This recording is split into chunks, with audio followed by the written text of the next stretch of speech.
Good morning all. Happy Easter. Well, here's a question which everyone may find useful. You asked about learning to clear your chakras because I've used the Reiki on myself and find myself more and more intrigued. I'm having some health problems that are emotion related, but I've buried my emotions so deep I can't even seem to recognise them. I wish to be of service to others, but I'm unable to do so until I can find a path for myself. So much here to share, and instead I find myself even incapable of sharing with my sister, who's even now talking of suicide. She lives far away and tells me she has a level 1 Reiki attunement, but I'm so sorry. This only started out as a request for information about additional reading I can do to learn to help myself and then others. I'll be happy with just a small shove in the right direction.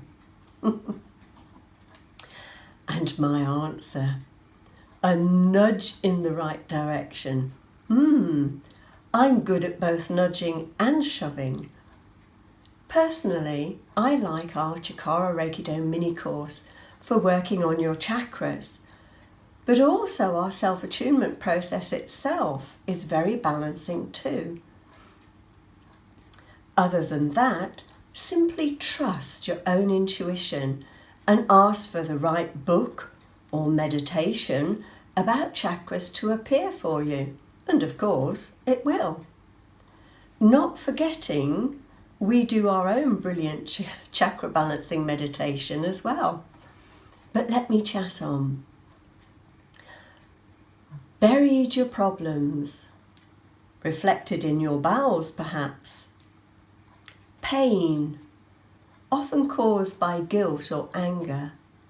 Tension, that's your body talking to you about resistance and not following the path that's right for you. My suggestion is simply listen to your internals. Sit quietly each day and run the chikara-reiki-do energy for yourself. As you sit there, listen to where the tension is in your body.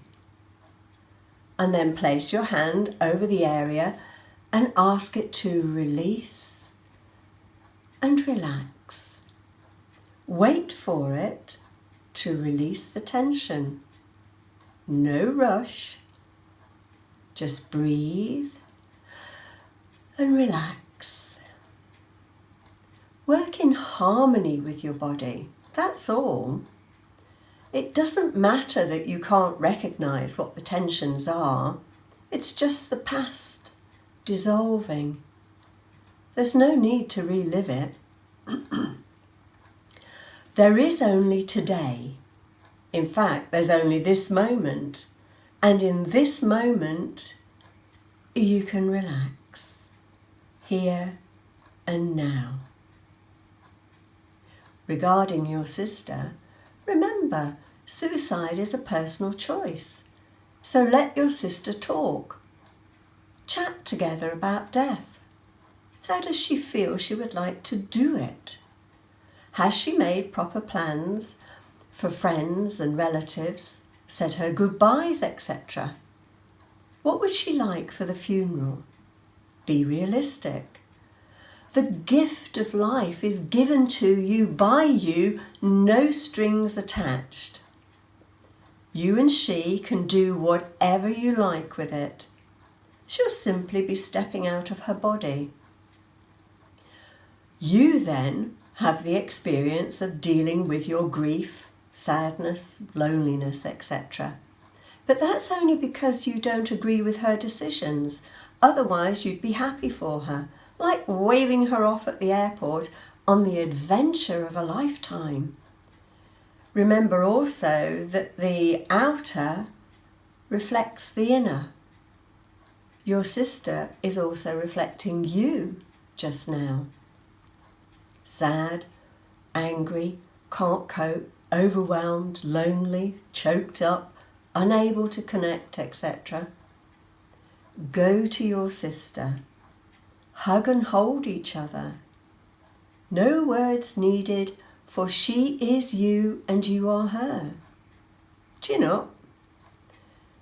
To me, if you fear death, then what you end up with is a fear of living. And all the glorious, wonderful, fantastic adventures you could have had are missed. You end up being your own health and safety committee. If you're here now, with breath in your lungs, then go for it, whatever it is. But you need to be steadfast and true to your own nature. You need to be centered, powerful and balanced, so you can take your life in your stride. Well, can't half talk once I get going. Do or die, as they say. Remember, I'm a nurse with gallows humour. Get over it. You might find our chakra balancing meditation helpful.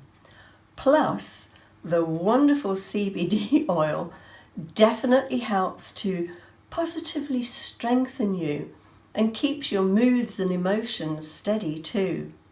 Once again, CBD and chikara-reiki-do, the darling duo. Have a moving forward chikara-reiki-do weekend. Perfect.